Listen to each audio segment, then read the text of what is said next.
Y llegó la hora de las noticias económicas, hoy de la mano de nuestro periodista Martín Gripo. Martín, bienvenido a Directo América, la primera vez que estamos usted y yo juntos acá. Así es, ¿cómo estás, María Clara? Buenas noches. Muy bien, gracias. Y comenzamos precisamente con una noticia de Argentina, su país, porque hoy comenzó a discutirse en la Cámara la llamada Ley Ómnibus. Así es, María Clara, y te cuento que este miércoles inició el debate de la denominada Ley de Bases y Puntos de Partida para la Libertad de los Argentinos, como la definieron desde el gobierno, que impulsa justamente Javier Milei. Un debate que comenzó en la Cámara de Diputados y que podría durar entre 30 y 40 horas.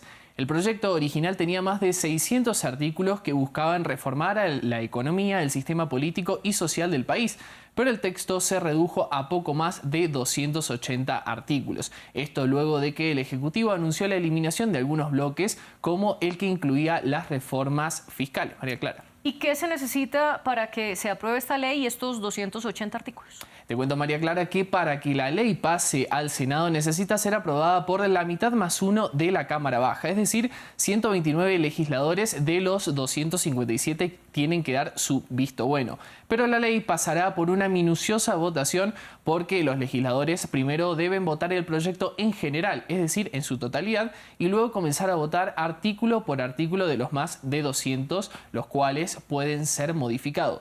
Y al Senado pasará la normativa con los artículos que fueron aprobados. En caso de que no se apruebe en general, el texto se descarta. Una discusión bastante compleja entonces, Martín, y a eso se suma que la justicia continuó frenando algunas reformas. Así es, porque un tribunal de apelación declaró la invalidez constitucional de la reforma laboral incluida por el presidente Javier Milei en el decreto de necesidad y urgencia que firmó en diciembre. Recordamos que tanto el decreto 70/23 y la ley Ómnibus son las dos grandes normativas de reforma.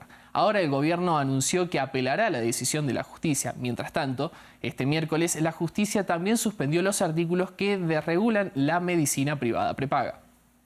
Se va a apelar cada una de las instancias que haga falta y efectivamente esta va a ser una de ellas. Por supuesto, son fundamentales para, en ese caso, crear empleo, que las empresas contraten y empezar a tener un mercado laboral mucho más amigable con ambas partes, ¿no? Que de un lado se les permita contratar y que del otro lado se les permita trabajar y conseguir empleo. Así que sí, efectivamente es parte de nuestro norte, ¿no? Llegar a donde queremos y efectivamente cada instancia que amerite una apelación, esa apelación va a existir.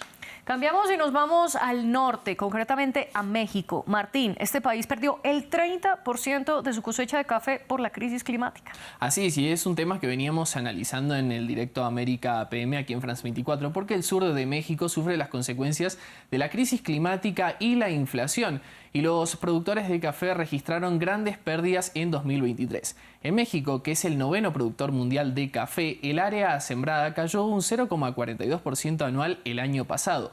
Es decir, llegó hasta los 698.035 hectáreas, según el Servicio de Información Agroalimentaria del gobierno mexicano.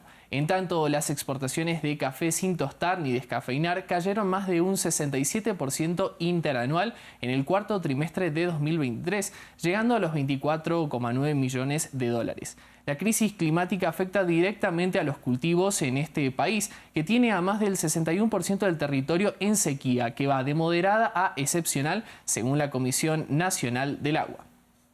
Pero en cuestión económica, hay que pagar flete, hay que pagar carro, como no tenemos carro, entonces así sucesivamente. Por eso no, como hay veces, como está aquí cerca, nosotros no ponemos el precio, nos pone el precio. En primer lugar es los precios que no alcanzan a cubrir todos los costos que nosotros le invertimos al café. Luego el cambio climático que también nos ha dejado. Bueno, Martín, y hoy es el último día del mes. ¿Qué cifra nos tiene para hoy? Cifra del día. ¿Te gustan los panificados? ¿Te gusta ir a la panadería? Bastante. Sí, bueno, coincidimos entonces. Y te cuento, María Clara, que el pan, el alimento clásico en la mesa de los argentinos, es uno de los más caros en el mundo y llega a costar $2 por kilo. Esa es la estimación de la consultora Miglino y Asociados, que advierte que el país es uno de los principales productores de la materia prima para hacer el pan. El informe comparó estos precios con los de otros países, por ejemplo en Estados Unidos, donde el kilo de pan oscila entre los 80 y los 95 centavos de dólar. Y el pan de molde de una reconocida marca internacional vende el mismo producto a $1.20 en México y a $3.95 en Argentina. La diferencia entonces es casi del doble, Martín. Increíble esta cifra y gracias por las noticias económicas.